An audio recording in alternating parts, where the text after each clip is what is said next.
CBSE Mathematics Class 10th Chapter 13 Exercise 13.4 Question number 1. A drinking glass is in the shape of a frustum of a cone of a height 14 centimeter. The diameter of its two circular ends are 4 centimeter and 2 centimeter. Find the capacity of the glass. अब देखिए यहाँ पर एक glass है जिसका ऊपर का diameter जो है 4 सेंटीमीटर है, नीचे का डायामीटर 2 सेंटीमीटर। तो इसका रेडियस कितना हो जाएगा 2, इसका रेडियस हो जाएगा 1, और इस ग्लास का जो वर्टिकल हाइट है 14 सेंटीमीटर है। हमें इसकी कैपेसिटी निकालनी है कि इस ग्लास की कैपेसिटी कितनी होगी। मीन्स ये फ्रस्टम है। अगर इसको और थोड़ा सा आगे बढ़ाओ तो नीचे कट जाएगा, तो ये कोन का फॉर्म है। तो volume of frustum is equal to pi into h by 3 in bracket r1 plus r2 whole square minus r1 r2 minus r1 r2। अब देखिए यहाँ पर r1 क्या है हमारा 4 सेंटीमीटर है, r2 क्या है हमारा 1 सेंटीमीटर है। तो हमने ये किया है, देखिए पाई की जगह पर 22/7, h जो है 14 सेंटीमीटर लिख दिया, 3 फार्मूले का जो 3 था वो, और 2 r1 और 1 हो गया आपका r2, ब्रैकेट में whole square minus 2 into 1 means r1 into r2।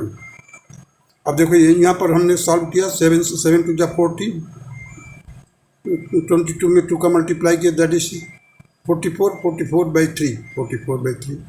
ये 3 का स्क्वायर किया, 9 माइनस 2 लिख दिया। 44/3 into 7 that is 308/3, that is 102 and 2/3 cubic centimeter will be the capacity of the glass. Now question number 2. The slant height of frustum of a cone is 4 centimeter and the perimeter, that is circumference, of its circular ends are 18 centimeter and 6 centimeter. Find the curved surface area of the frustum. हमें curved surface area निकालना है, और क्या चीज़ दिया हुआ है, circumference दिया है। इसका ऊपर वाले का सरकमफ्रेंस 18 है, नीचे वाले का सरकमफ्रेंस 6 सेंटीमीटर है। ऊपर का सरकमफ्रेंस दिया हुआ है 18 सेंटीमीटर और नीचे वाले का सरकमफ्रेंस दिया हुआ 6 सेंटीमीटर, और ये हाइट जो दिया है स्लांट हाइट जो है कितना 4 सेंटीमीटर है। चलिए देखिए मैंने लिखा है यहाँ पर 2πr1। 2πr1 का मतलब क्या होता है, सरकमफ्रेंस इस सर्किल का 2πr1 that is equal to 18, therefore r1 will be equal to 18/2π। जो रेडियस होगा ऊपर वाले का रेडियस होगा 18/2π। 2πr2 circumference that is equal to 6 given, r2 will be equal to means इसका जो रेडियस होगा वो 6/2π centimetre. Now curved surface area means इस तरह से, curved surface area will be equal to pi into 4 in bracket r1 plus r2। देखिए मैंने r1 की जगह पर क्या लिखा है 18/2π और r2 की जगह पर लिखा है 6/2π। तो 4 पाई जा 4 में 4 इंटू पाई, और इसको सॉल्व किया तो कितना आ जाएगा। देखिए यहाँ से एक बाहर क्या निकलेगा कॉमन हमारे पास 6, और नीचे से 2π, तो 2π लेकर बाहर रख दिया, 6 बाहर लेकर रख दिया। यहाँ पर क्या बचेगा 3 और 1 मीन्स 6/2π पूरा ले लिया हमने कॉमन। तो पाई इंटू 4 इंटू 6/2π, पाई से पाई कैंसिल कर दिया, 4 को 2 से कैंसिल कर दिया, और 6 बचा, 3 + 1 बचा इधर। तो 2 into 6 into 4 into 2,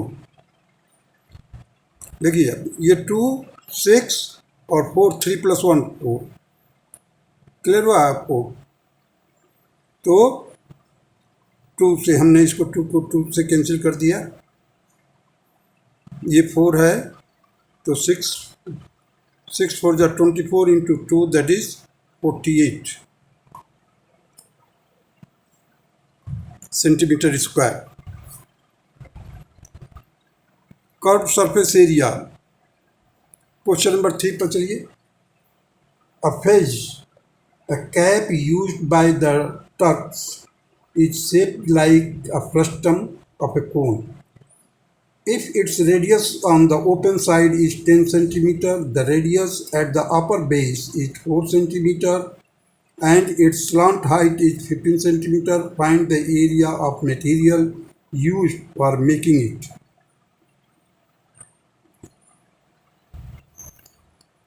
question number 3 में ध्यान दीजिए। कर्व सरफेस एरिया के लिए फार्मूला क्या है? Pi into L. एल क्या है? Slant height. R1 और R2 दो इसके रेडियस हैं, R1 और R2 दो रेडियस हैं, दैट इज पाई की जगह पर हमने 22/7 लिखा, एल के जगह पर हमने 15 लिख दिया। 15 गिवन है हमारे को, 15 सेंटीमीटर। और रेडियस देखिए यहाँ पर 10 है, यहाँ पर 2 है, सो 10 + 2। अब इसको सॉल्व किया तो हमारे को कितना आया? 660 square centimetre. Now area of the material used, total area of the material used will be 660 centimetre. ये तो कर्व सरफेस एरिया आ गया। अब टोटल मटेरियल, क्योंकि टॉप में उसका क्लोज है, नीचे खुला हुआ है, तो हमने क्या किया? 660 square centimetre plus 22/7 into 4 square. 4 square क्या है? पाई आर स्क्वायर। ये 4 हो गया। यहाँ से हमने इसका टॉप वाले का एरिया निकाल लिया। तो देखिए यहाँ पर हमने किया है 660 प्लस इसका मल्टीप्लाई किया मैंने 352/7 डिवाइड कर दिया 660 प्लस 50.29 50.29। अब इसको प्लस किया 710.29 स्क्वायर सेंटीमीटर। अब हमारे को देखिए यहाँ पर टोटल सरफेस एरिया कैसे निकाला है। यहाँ पर देखिए 4620 अब यहाँ से मैं आंसर में इस तरह से न दे करके इस तरह से दिया है शायद। देखिए यहाँ पर मैंने इसको 7 का मल्टीप्लाई किया है यहाँ पर 660 में, तो 4620 प्लस 352, मतलब इसका एलसीएम ले लिया 7 और 7 का मल्टीप्लाई कर दिया 660 में, तो आपको 4620 प्लस 352/7 आ गया। 4972/7 इसको डिवाइड किया तो 710 एंड 2/7 सेंटीमीटर स्क्वायर। दोनों आंसर सही है, लेकिन बुक में आंसर इस तरह से दिया है। Now proceed to the question number 4।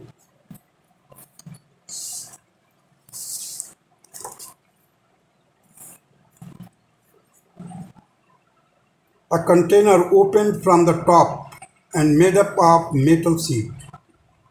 It is form of a frustum of a cone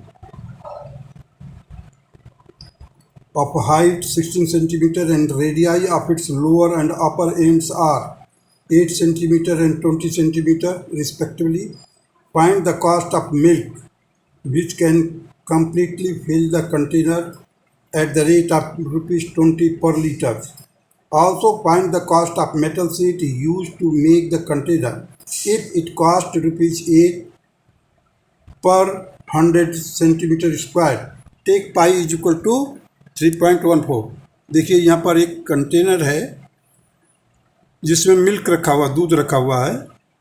इसकी स्लांट हाइट नहीं दिया हुआ है, लेकिन ये वर्टिकल हाइट 16 सेंटीमीटर दिया हुआ है। तो हमने एक वर्टिकल हाइट ये भी होगा, वर्टिकल हाइट ये भी होगा, तो हमने बिल्कुल क्लोज में जहाँ पर ये इसका रेडियस ख़त्म होता है, यहाँ से हमने एक परपेंडिकुलर ड्रॉप किया है। तो ये जो रिमेनिंग डिस्टेंस है that will be equal to R1 minus R2। अब देखिए एक राइट एंगल ट्राइंगल बन रहा है यहाँ से लेकर यहाँ तक हाइट h हो गया और ये बेस हो गया r1 माइनस R2 और ये हाइपोटेन्यूज का काम करेगा जो स्लांट हाइट। तो हमने फार्मूला लगाया है L is equal to H square plus R1 minus R2 का होल स्क्वायर। एच स्क्वायर के जगह पर मैंने लिखा है 16 का square R1 minus R2 that is 20 minus 8 का whole square that is 16 square minus 16 square plus 12 square.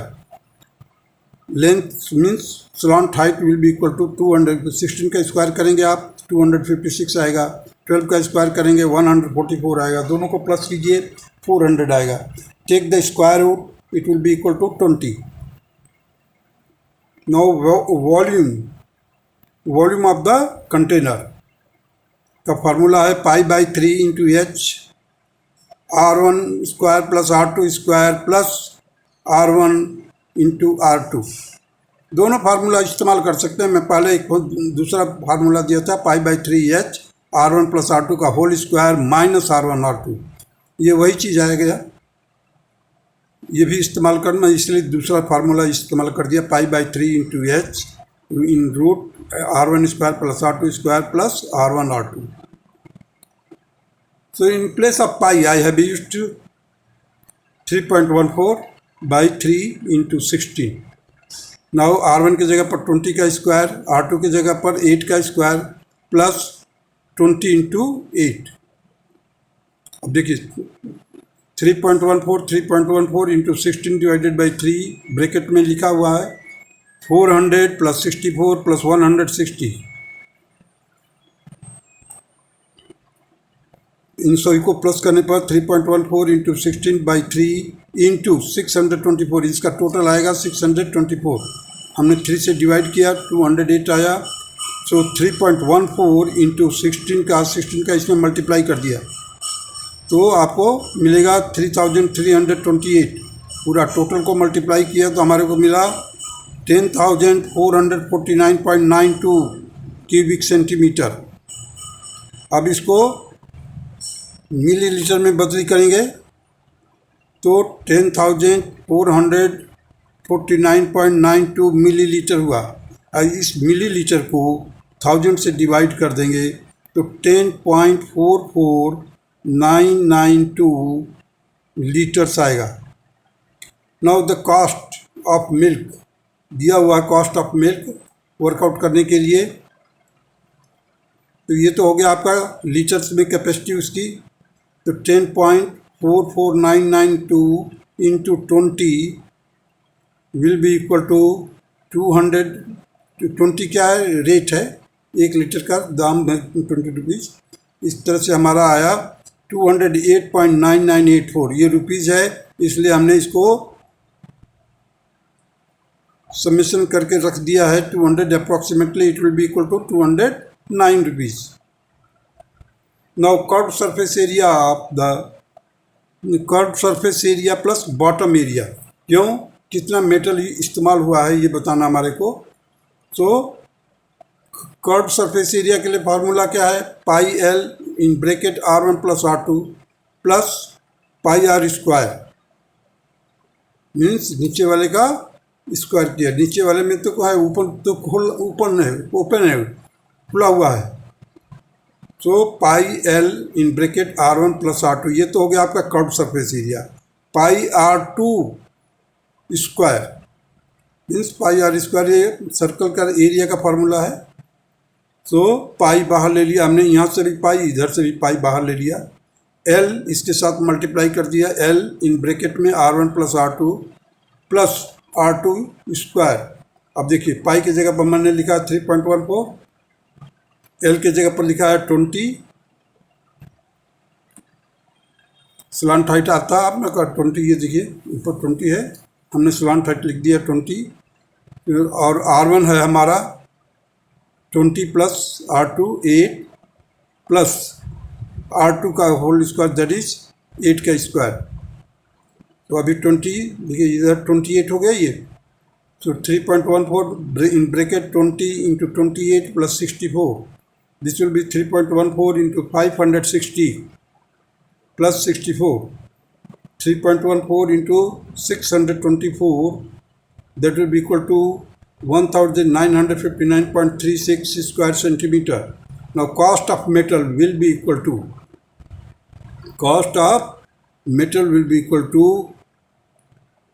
8 by 100 into 1959.36. It will be equal to 15,650.88 whole divided by 100. ये जो था 100, ये 100 को मैं एज इट इज रखा, इसका आपस में मल्टीप्लाई करके रख दिया. Now rupees will be equal to 156.50, and this will be the answer of question number 4. Now proceed to the question number 5. A metallic right circular cone 20 centimeter high and whose vertical angle is 60 degree is cut into two parts at the middle of its height by a plane parallel to the base. If the frustum so obtained be drawn into wire of a diameter 1 by 16 centimeter, find the length of the wire. देखिए, पहले तो यहाँ पर जो जो triangle बन रहे हैं, ये सभी सिमिलर ट्राइंगल बनेगा. तो हमने क्या किया है, R1 बाई यहाँ पर R1/20 means perpendicular upon base लिया है. तो R1/20, सो R2/10 हो जाएगा. So R1 will be equal to twice of R2. इसको सॉल्व कर दिया, 10 से 20 को कट किया, 2 क्रॉस मल्टीप्लाई किया, तो R1 is equal to twice of R2. Now R1 is equal to, R1 जो है ये परपेंडिकुलर है, तो perpendicular is equal to base into tangent of that angle. तो 60 डिग्री दिया हुआ, तो इसका हाफ हो जाएगा 30 डिग्री. सो 20 टेंजेंट 30 डिग्री. तो 20 टेंजेंट 30 की वैल्यू होती है 1/√3. तो 20/√3. R2 will be equal to 10 tangent 30, that is 10/√3. Now volume will be equal to pi/3 into h, R1 square plus R2 square plus product of the two radii, that is pi/3 into, अब देखिए यहाँ पर इस frustum की जो लंबाई होगी यहाँ से लेकर यहाँ तक मिडिल तक 10 होगा. pi/3 into 10 in bracket 20/√3 plus 10/√3 का होल स्क्वायर, दोनों का होल स्क्वायर अलग अलग, प्लस 20/√3 into 10/√3. इसको सॉल्व किया तो हमारे को क्या मिला, pi/3 into 10 इन ब्रैकेट. देखिए, अब 20 का स्क्वायर करेंगे तो 400, 10 का स्क्वायर करेंगे तो 100 और √3 का स्क्वायर करेंगे तो 3. सो 400 + 100/3. यहाँ पर देखिए 20 में 10 का मल्टीप्लाई कीजिए, कितना आएगा 200, और √3 में √3 का मल्टीप्लाई किया 3 आएगा. तो pi/3 into 10. अब ये देखिए 400 + 100, 500 + 200, 700/3. दोनों का एलसीएम 3 होगा, इसलिए 700/3. इसका मल्टीप्लाई किया तो हमारे को मिला 22,000/9 क्यूबिक सेंटीमीटर. मैंने इस फ्रस्टम का वॉल्यूम आपको 22,000/9 क्यूबिक सेंटीमीटर मिल गया. अब इसका क्या करना है, हमें वायर बनाना है, तार मेल्ट करके तार बनाना. Let L be the length of the wire drawn whose radius is equal to, that can be given like this.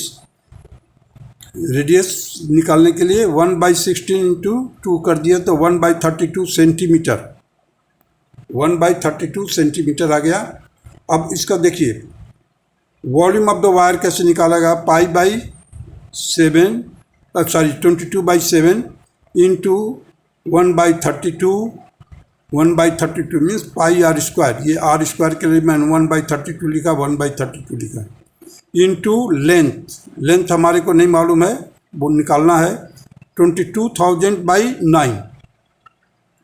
अब लेंथ इज इक्वल टू निकालने के लिए देखिए जो इसके डिनोमिनेटर में है वो सब के सब ऊपर चले जाएंगे। देखिए 7 नीचे 7 32 आ गया और जो ऊपर बचा है वो ऊपर 1 ही बचा है, यहाँ पर का 9 वो 9 रह जाएगा इधर। अब इन सभी का मल्टीप्लाई किया, ये आया, उसको 9 से डिवाइड कर दिया तो हमारे को मिला इतना सेंटीमीटर। देखिए 796,444.44, तो इसको हमने मीटर में कन्वर्ट किया, मतलब 100 से और डिवाइड कर दिया तो हमारा नंबर ये मीटर आ गया 7,964.4 metre. This will be the length of the wire which has been drawn from the frustum given.